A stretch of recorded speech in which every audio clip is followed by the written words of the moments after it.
নমস্কাৰ বন্ধুসকল, মোৰ অন্য এটা ভিডিঅ'লৈ আপোনালোকক স্বাগতম জনালোঁ।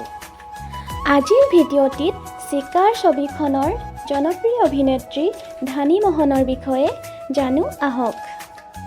ধানী মোহনৰ সম্পূৰ্ণ নাম হৈছে ধানী মোহন। জন্মৰ চন হৈছে 1995। জন্ম ঠাই হৈছে পাটহাকো, শিৱসাগৰ। পৰিয়ালৰ সদস্যসকল হৈছে মা, দেউতাক আৰু ভায়েক।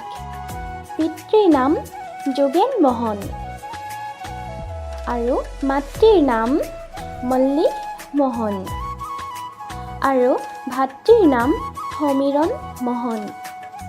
ধানী মোহনে মেট্ৰিক পাছ কৰিছিল মৰাণৰ পৰা আৰু উচ্চতৰ মাধ্যমিক পাছ কৰিছিল চলব্ৰুকৰ পৰা আৰু স্নাতক সন্দিকৈ কলেজৰ পৰা।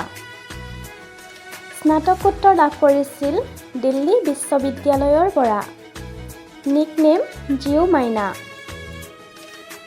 আৰু প্ৰিয় খাদ্য অসমীয়া থলুৱা খাদ্য গাহৰি আৰু লেটা। প্ৰিয় ঠাই থাইলেণ্ড। জনপ্ৰিয় ভিডিঅ' গীতত অভিনয় কুসুম কৈলাশৰ বোকা গীতটোত আৰু কল্যাণদ্বীপৰ মইনা ৰাতি ৰাতি গীতটোতো অভিনয় কৰিছিল। বন্ধুসকল, ধানী মোহনৰ বিষয়ে জানি বাৰু আপোনালোকৰ কেনে লাগিল? যদি ভাল লাগিল লাইক কৰিব, কমেণ্ট কৰিব। ভিডিঅ'টি শ্বেয়াৰ কৰাৰ লগতে চেনেলটো ছাবস্ক্ৰাইব কৰি দিব। Bye bye.